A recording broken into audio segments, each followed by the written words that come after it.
کیا آپ قارون کے بارے میں جانتے ہیں؟ اور کیا آپ نے قارون کے خزانے کے بارے میں سنا ہے؟ اور کیا آپ یہ جانتے ہیں کہ بنی اسرائیل میں قارون کتنا ریاکار اور دھوکے باز انسان تھا اور اس کا کیا انجام ہوا؟ جاننے کے لیے چلتے ہیں آج کے موضوع کی طرف۔ قارون حضرت موسیٰ علیہ السلام کا رشتہ دار تھا۔ قارون حضرت موسیٰ علیہ السلام پر ایمان لے آیا تھا۔ اس نے آپ کا دین بھی قبول کر لیا تھا۔ وہ توریت بھی پڑھتا تھا اور نماز بھی پڑھتا تھا۔ قارون دراصل ایک کمزور عقیدے کا مالک اور ریاکار انسان تھا۔ قارون کی یہ عادت تھی کہ وہ فصل کو خرید لیتا اور بعد میں مہنگے داموں بیچتا تھا اور سود بھی کھاتا تھا۔ قارون دراصل ایک دولت پرست انسان تھا۔ اسے دولت جمع کرنے کا، بڑے بڑے محل بنانے کا اور عشرت میں زندگی گزارنے کا بہت شوق تھا۔ اس نے ایک بہت بڑا محل تعمیر کروایا جس کی دیواریں سونے کی تھیں۔ اس کے پاس جو گھوڑے اور اونٹ تھے وہ بھی سونے اور جواہرات سے لدے رہتے تھے۔ وہ اپنے غلاموں کو مجبور کیا کرتا تھا کہ وہ اس کی قدموں میں گر گر کر اس کے قدم بوسی کریں۔ اگر کوئی قارون کو سمجھانے کی کوشش کرتا تو یہ اس کا ازلی اور جانی دشمن بن جاتا تھا۔ جب حضرت موسیٰ علیہ السلام کو اللہ کی طرف سے حکم ملا کہ امیروں سے کہو کہ وہ زکوٰۃ دیا کریں،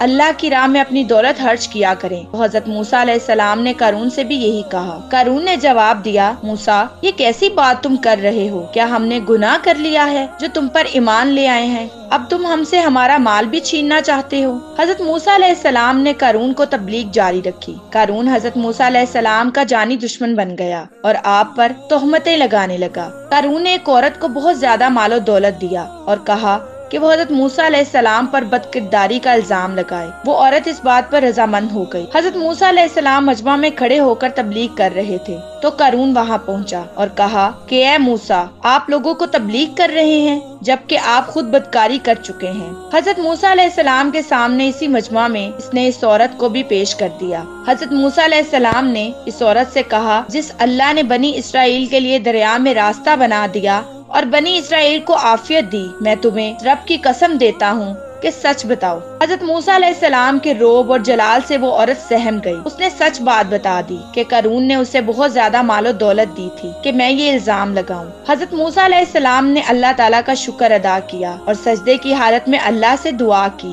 اے اللہ، قارون پر اپنا قہر اور غضب نازل فرما۔ پھر حضرت موسیٰ علیہ السلام نے مجمع سے کہا، جو قارون کے ساتھ رہنا چاہے وہ اس کے ساتھ ہو جائے اور جو ایمان والا ہے وہ الگ ہو جائے۔ صرف دو بدبخت لوگ قارون کے ساتھ رہے۔ حضرت موسیٰ علیہ السلام نے زمین سے کہا کہ اے زمین، قارون کو پکڑ لے۔ زمین نے قارون کو گھٹنوں تک اندر دسا دیا۔ حضرت موسیٰ علیہ السلام نے زمین کو دوبارہ حکم دیا تو زمین نے قارون کو کمر تک دسا لیا۔ یہ دیکھ کر قارون رونے لگا اور رشتہ داری کا واسطہ دینے لگا۔ قارون کے ساتھ جو دو بدبخت تھے وہ لوگوں سے کہنے لگے کہ حضرت موسیٰ علیہ السلام قارون کو زمین میں اس لیے دسا رہے ہیں تاکہ یہ ان کی جائیداد اور محل پر قبضہ کر سکے۔ حضرت موسیٰ علیہ السلام نے دعا کی تو قارون کا محل اور خزانہ بھی زمین کے اندر دھنس گیا۔ غرور اور تکبر اور اللہ کی نافرمانیوں کا اکثر یہی نتیجہ نکلا کرتا ہے۔ اس لیے اللہ کے دیے ہوئے میں سے اللہ کی راہ میں دینے کی عادت ڈالیں، کیونکہ صدقہ اور اللہ کی راہ میں خرچ کرنا